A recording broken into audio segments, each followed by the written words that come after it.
Hello, how are you? Today is all about yes-no questions. Let's begin. Yes-no questions are one of the two main kinds of questions in English, along with WH questions. This type of question, together with tag questions, inversion, and choice questions, is called closed questions, where the answer is limited to a few standard responses, while WH questions are open questions, with open and unlimited answers.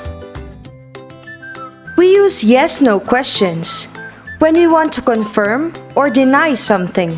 Besides answering a question by yes and no, we can also use maybe, perhaps, possibly, and even I don't know, depending on what you mean by your question. Last time, we were able to discuss questions in general. How about taking a quick recap on yes-no questions' basic structure and discuss it further? Yes-no questions are probably the first type that students acquire, mostly using the verb be. The dummy auxiliary do is used to form questions and negatives. This is used if the verb is not be or there is no other auxiliary verb in the structure, like in do you want dinner?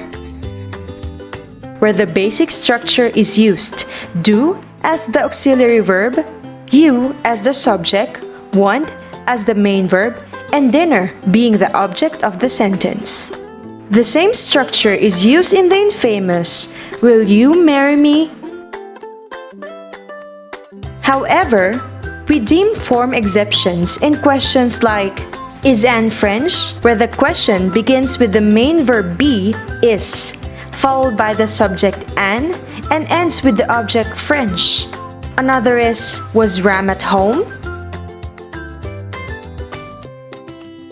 Whether we use an auxiliary verb or be, we need to use inversion to make yes-no questions in formal language, which occurs when we reverse the word order of subject and verb. Still, there are instances when we forget to use inversion, but instead rely on a rising intonation at the end of the sentence to signal that they are asking a question. Such as, you are a dentist?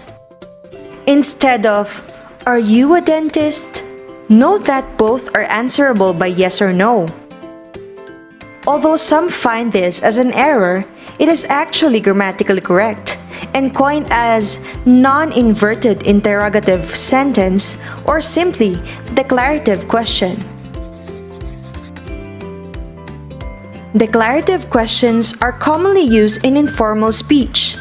Usually, the speaker is being ironic, expressing disbelief, surprised, or asks for verification. Example, she's your daughter? Over, is she your daughter? You see, while yes-no questions follow a specific form, it can vary depending on what the speaker means and using it in formal and informal speeches. That's it for today. Thank you for watching!